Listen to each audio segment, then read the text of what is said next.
हमने सब धोखे सहे हैं साक्षी जी। और उसी धोखे का बदला तुमने हमसे लिया। सच क्या है ये मुखी जी हमें बता चुके हैं। हमें तुमसे इस बारे में कोई बात नहीं करनी। साक्षी जी, आपका नाराज होना बिल्कुल जायज है। आप अपनी जगह बिल्कुल सही है, पर हम अपनी जगह भी गलत नहीं है साक्षी जी। साक्षी जी, जिस दिन हमें पता चला कि मुखी जी के दिल में आज भी सिर्फ और सिर्फ आप ही है, तो कान्हा जी की कसम हम कभी नहीं चाहते थे कि आप दोनों के बीच में आए। हमने कभी आपकी जगह लेने की कोशिश तक नहीं की, पर लेकिन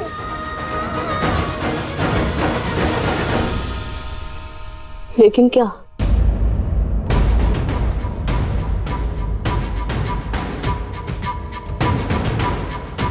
अब तुम्हें मुखी जी से प्यार हो गया। उनके बिना रह नहीं सकते। यही ना? हाँ हाँ। अभी साक्षी जी को ऐसा कुछ भी नहीं बता सकते जिससे उनकी जान को खतरा हो। डॉक्टर ने भी तो यही कहा था ना। कोई भी तनाव इनके लिए जानलेवा साबित हो सकता है। अब आपको इनका पहले से ज्यादा ख्याल रखना होगा। इनको कोई भी टेंशन या तनाव मत दीजिएगा, नहीं तो कुछ भी हो सकता है। साक्षी जी, हम आपको ये बताने आए थे कि हम मुखी जी से बिल्कुल भी प्यार नहीं करते।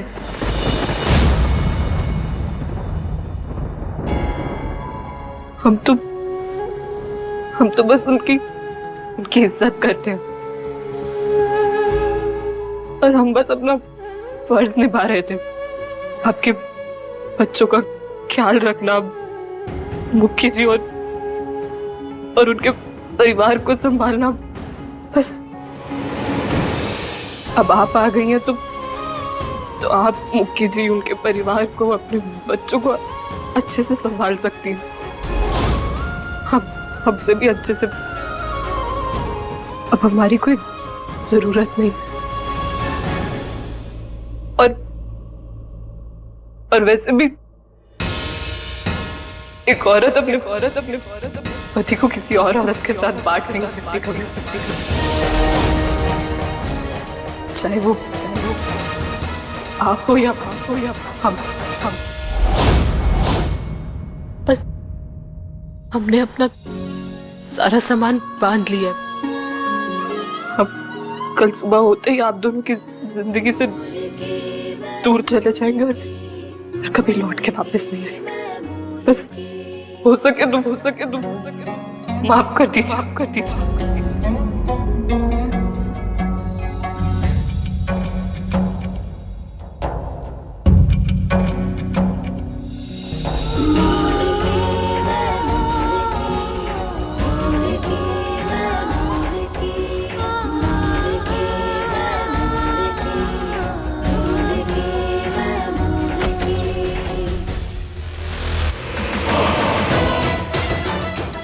अरे वाह अंजलि, तूने तो कमाल ही कर दिया। एक ही वार से तूने जेजी और मोलकी दोनों को निशाना बना लिया। यहाँ जेजी को पड़ी फटकार और वहां वो मनहूस मोलकी हो जाएगी घर से बाहर। माँ हमेशा कहती है ना, अंजलि तेरे पास दिमाग नहीं है। अब उन्हें भी पता चलेगा कि अंजलि के पास उनसे भी ज्यादा तेज और खतरनाक दिमाग है। अब ये खुशखबरी उन्हें जाके सुनाती हूँ। अंजलि क्या कह रही है? हाँ, वो मोड़ की इस घर को हमेशा हमेशा के लिए छोड़ के जा रही है कल। जाने कि उसके जाने के बाद हमारी जिंदगी कितनी अच्छी हो जाएगी। कितनी अच्छी खबर सुनाई है तूने अंजलि, कितनी अच्छी खबर।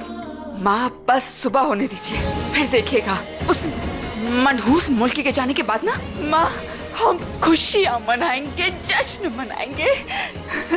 सच कह रही हूँ, सुबह के सूरज का इंतजार ना मैंने इससे पहले कभी ना किया जितना कल के सूरज का इंतजार रहेगा। मोड़ की हमेशा हमेशा के लिए इस घर से चली जाएगी और मेरे जीवन में सुकून ही सुकून हो जाएगा। हाथी, क्या आप हमें हमेशा के लिए छोड़ के जा रहे हो? हाँ हाथी, प्लीज हमें छोड़कर मत जाओ ना, हमें आपके बिना मन नहीं लगता। प्लीज मत जाओ ना हाथी, प्लीज मत जाओ। हमारे प्यारे गेंडा और खरगोश, जब आप लोगों की साक्षी माँ चली गई थी तो हम आए थे ना। अब वो वापस आ गई है तो हमें तो जाना ही होगा ना। और वैसे भी साक्षी माँ को हम लोगों का वो सीक्रेट पता चल गया है। उन्हें ये पता चल गया है कि हम भी आप लोगों की माँ है उनकी तरह। एक ही घर में दो माँ तो नहीं रह सकती ना,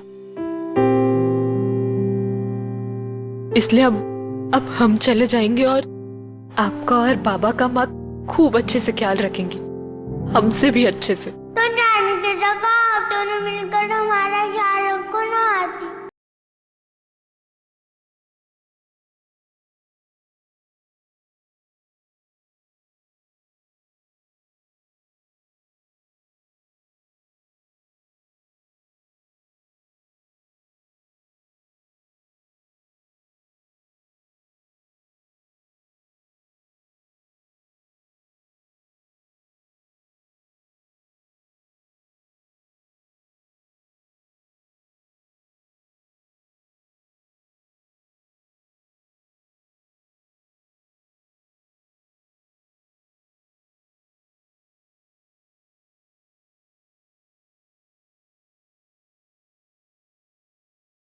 चौदह हाथी।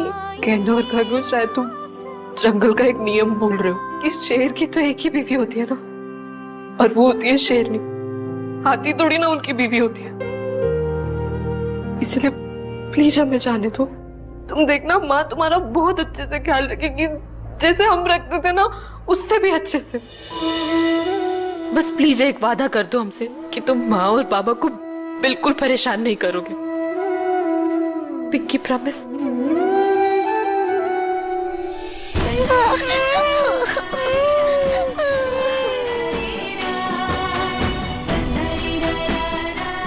प्लीज हमें जाना होगा। नहीं, मैं हाथी को ऐसे नहीं जाने दूंगी। ऐसे रोते नहीं है तुम, बहुत बहादुर बच्चों।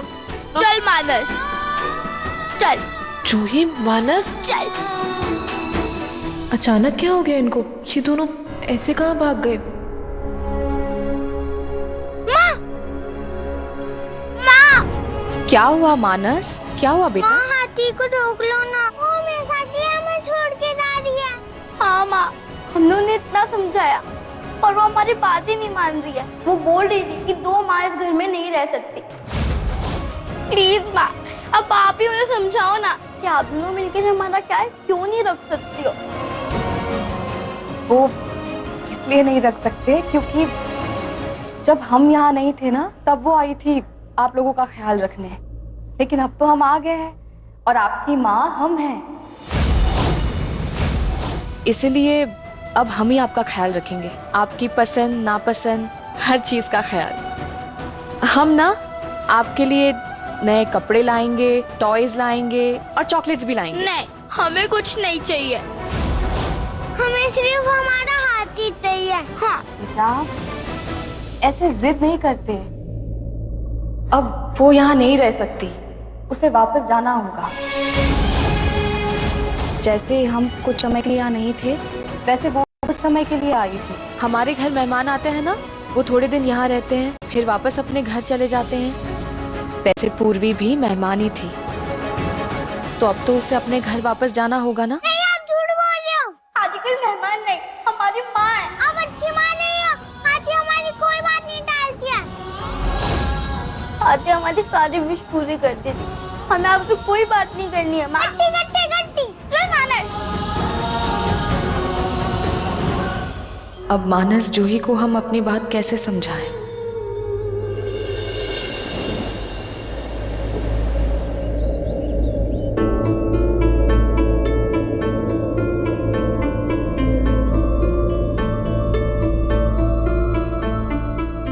वीरेंद्र, वीरेंद्र, हाँ तो यहाँ क्यों बैठा है? अपने कमरे में क्यों ना सो रहा? हाँ? सब ठीक है ना?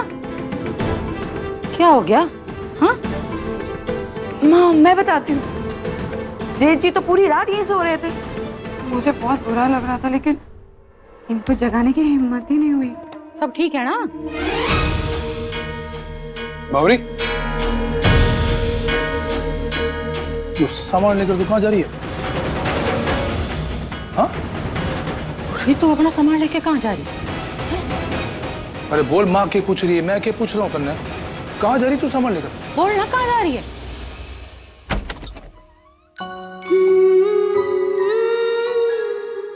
जूही, उठ जाओ बेटा, सुबह हो गई है, चलो उठो, घूमने जाना है ना? हाँ, गुड मॉर्निंग। मानस,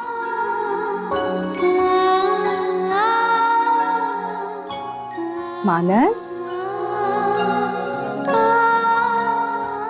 उठ जाओ बेटा, मानस।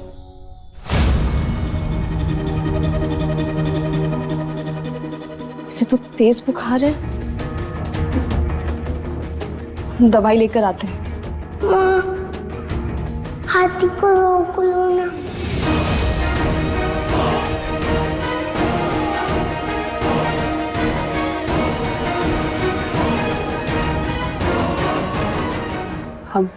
हम यहाँ से जा रहे हैं हमेशा के लिए।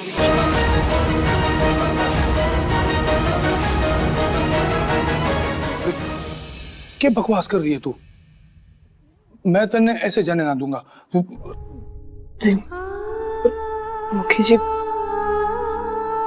माँ साक्षी जी आ गई है तो आपको आपकी पत्नी, बच्चों को उनकी माँ और इस घर को उसकी बहू मिल गई, तो हमारी कोई जरूरत नहीं है यहाँ पे, हमें जाना होगा। माँ, हम चलते हैं माँ।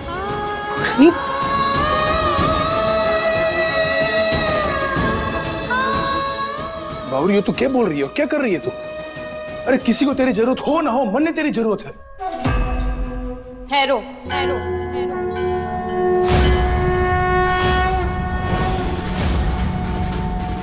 तुम ऐसे नहीं जा सकती पूर्वी, क्योंकि अभी तुम्हारा हिसाब पूरा नहीं हुआ है।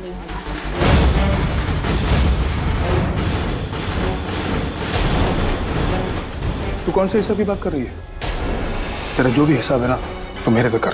तेरा गुनहगार मैं हूं, यो ना। हम आपसे बात नहीं कर रहे मुखी जी, आप हम दोनों के बीच में मत बोलिए।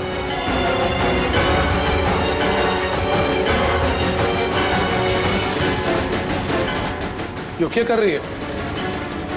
बात सुन मेरी।